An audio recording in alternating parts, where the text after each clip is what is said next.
Evening guys, so I've got a true crime one tonight for you about a working girl who went missing and was missing for quite a while, wasn't identified for years. All quite exciting, still unsolved, a lot of twists and little turns into it, so if you like true crime you'll probably like this. And if you are a true crime fan, you'll definitely want to hear the news later on. But first of all, I would like to dedicate this video to my true crime bestie, and I will be back on Messenger and we will get to discussing those cases when I finish this video, babes. And that is to Saf. Okay, babes? So yeah, this one's for you, Saf. So, for a start, Van Gogh has been borrowing my glasses again. It's always that fucking ear, that arm that falls off. I feel like cutting my ear off. So, don't be surprised if the glasses fall off on this case. Right, guys. I need a magnifying glass, don't I? I don't have a magnifying glass, but I've got one somewhere. Right, so basically, a 17-year-old vanishes on the eve of her 18th birthday. Her body was not found for another 3 years. So 3 years has passed and her body is found. But it's not identified till the 2000s. So let's dive in. This case is she's called Donna Healy. Okay, she was from Bradford, and she left home on March 1988, which is the eve of her birthday, 18th birthday. Sorry.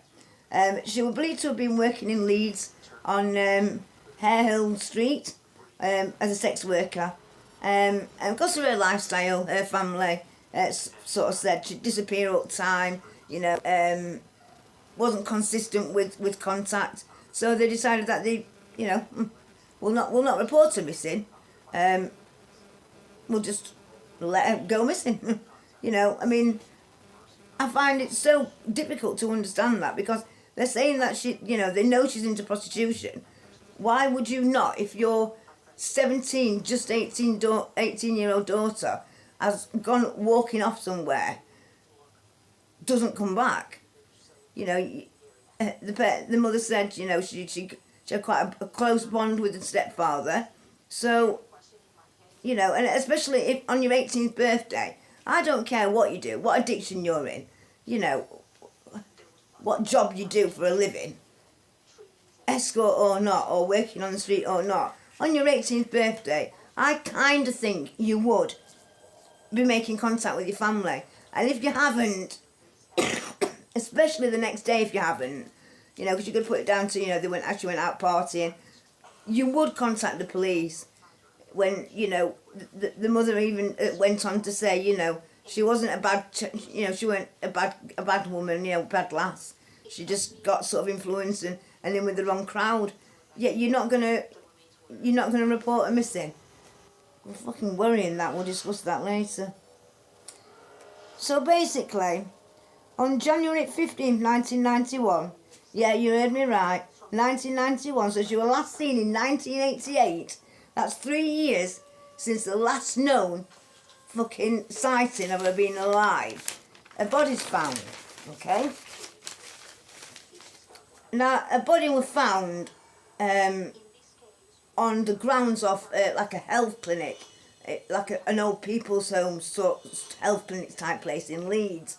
And basically this builder on 15th of January found her body. And the day before, there was nobody there. So on the day before the 15th, so the 14th, he went and he dropped off some building materials. The next day he's gone back to obviously do the job, I would imagine. It doesn't say, because this case I've actually wrote off to Freedom of Information Act to see if I can get any more than what's on the you know, public domain, because there's so very little. It's unreal, and I can't understand why, because it's, you know, nobody's got caught for it, and you should want to solve it, surely.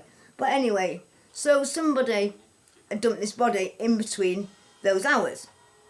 You know, him dumping dropping off the building materials, to him coming and, you know, using the building materials the next day. It was mummified, so the forensic people didn't know if it was a man or a woman, and they missexed it apparently, so they thought it was a man. So that adds to the time, the reason of why there's so much time in between.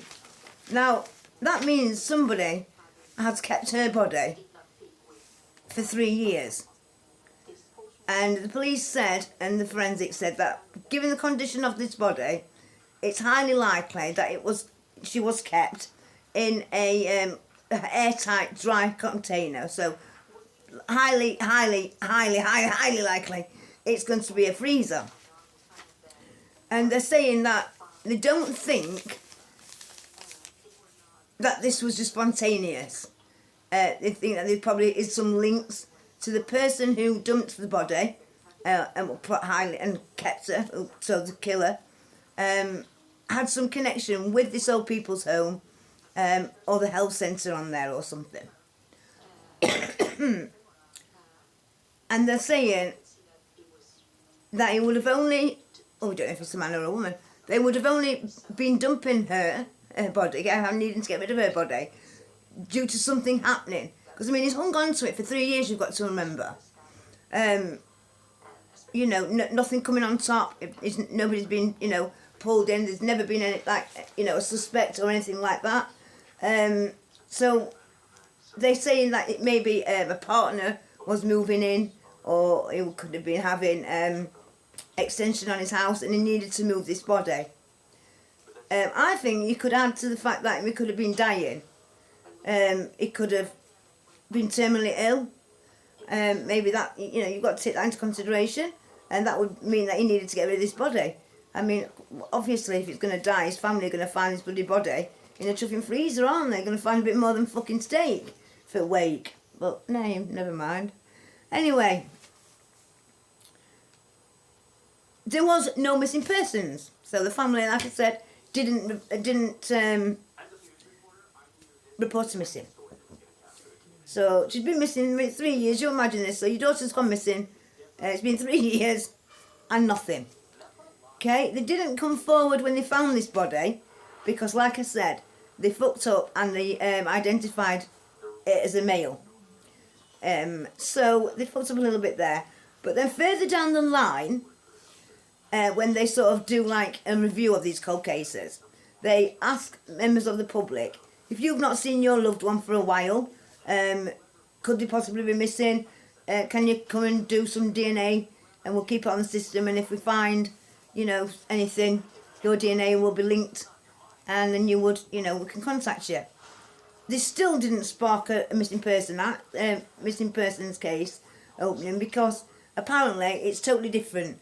Giving your DNA just to see if anything crops up is very different to giving your DNA when you're formally opening missing persons, which I didn't know that, but that's the case.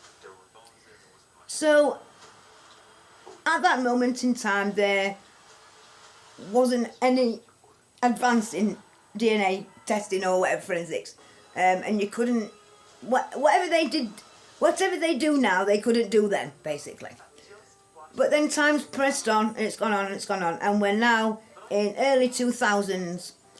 Some results when you look on Google say early 2000s, some say 2003, 2004. So I'm not too sure, but they publicly announced, the police, that they've got DNA evidence now of this body that they found back on the 15th of January in 1991. So they say this is who it is. So don't forget, all that time since 1988 has this Donna, we didn't know her name was Donna, obviously, was laying in the morgue and on, you know, in a freezer, just been known as Jane Doe. Her family just obviously, I don't know what they're thinking.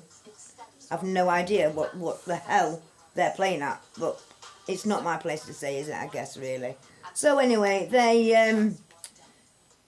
obviously go and tell the family, of course. And it's funny because the family then, the mother, she says, as a mother, everybody must, I want to know what happened to my daughter, and anybody who else is a parent will be able to relate to that. You know, I need to know for closure. But you didn't even report her missing. You know, don't forget, there's been no letters, there've been no text messages, because I mean, I don't think they had bloody mobile phones back then, were they? But no contact whatsoever. So all birthdays have gone past, all her birthdays, all her family's birthdays, you know, her parents, her sisters, stepdad, real dad. They've all gone by and no contact whatsoever. And they knew that she was a working girl. They knew that she went down on Leeds red light district and worked and sold sex, which is a danger within itself. Why would you not report your daughter missing? I've no idea, and there's no answers apart from that they say that she you know, her lifestyle that she lived would mean it that she would disappear for periods of time. That's all they say. The sibling, the family member who gave the DNA, it doesn't even say that, but somebody does say on the internet that it would be highly likely it's going to have come from a mother or a sibling. So it was either going to be her mum that provided the DNA or her siblings. Doesn't even mention how many she's got. It's so hard to find anything about this case whatsoever. Hence why I've sort of requested Freedom of Information Act. But I just thought I need to come on and tell this, even though it's not an in-depth, because there is no in-depth information for me to get for you. It just shows the stigma and the judgmentalness that even a parent, excuse me, even a parent can have against their daughter. Because I just can't get my head around. I know if my daughter, I knew my daughter was working on the red light district. She disappeared day before she was 18, which is a big milestone in somebody's life, isn't it? You know, you're 18, 21, all that sort of stuff. And never seen again. I can't get my head around it, guys. Tell me what you think. Tell me what you think about this case. Right, guys, so I'm starting a podcast with my best friend, my bestie, my true crime bestie. Met her through my channel. Absolutely lovely girl.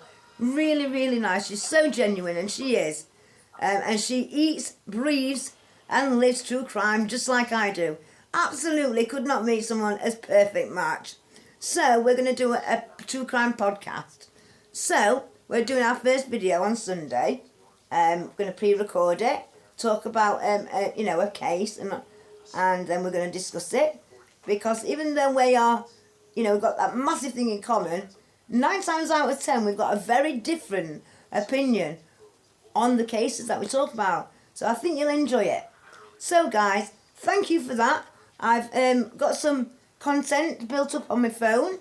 I released a little short.